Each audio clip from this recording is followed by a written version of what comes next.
this is my instant impression of the Triumph Street Triple R. In just a couple words, this bike is fabulous.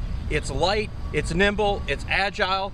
The steering on this thing is almost telepathic. You just think about where you want to go and the bike just goes.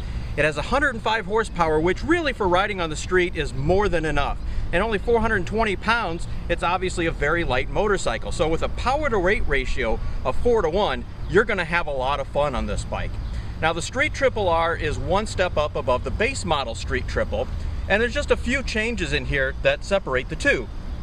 Number one is that the suspension, both front and back, are adjustable. On the Street Triple R in the front, you can adjust the forks for compression and rebound, and on the spring in the back, you can adjust the rebound on that. It allows you to tune the ride just a little bit more to your style and adjust for your weight. Also on the R model, it has 4 piston calipers up front versus 2 piston calipers, which obviously is going to give you a little bit better feel when you stop. Now the difference in price between the two isn't all that much. It's $8,900 for the standard model and $9,700 for the R model. So for less than $1,000, that difference in price, you really should step up to the R model just for the better brakes and the adjustable suspension.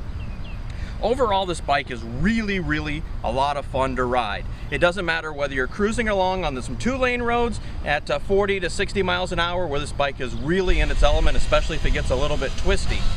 It just seems very natural at that speed. Even on the highway, and it has no wind protection on it, you can go 70, 80 miles an hour and there's no wind buffeting. It's very comfortable to ride because the seating position is so natural.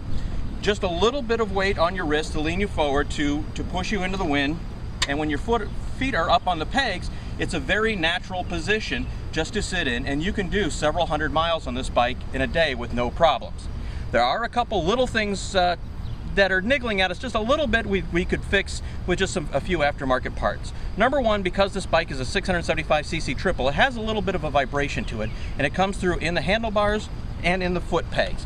Now that's something you can fix, very easy to get rid of it. It's not obnoxious, it's not bad, it's just a little bit annoying. The other thing that we'd like to maybe look at is the padding in the seat. It's a comfortable seat, but after about 100 miles or so, the padding starts to break down a little bit. It's not uncomfortable, but you just begin to notice it a little bit. And that's easily fixed with an aftermarket seat. But overall, we really like this bike a lot. It has enough power to be fun, but not too much where you're just not using all of it.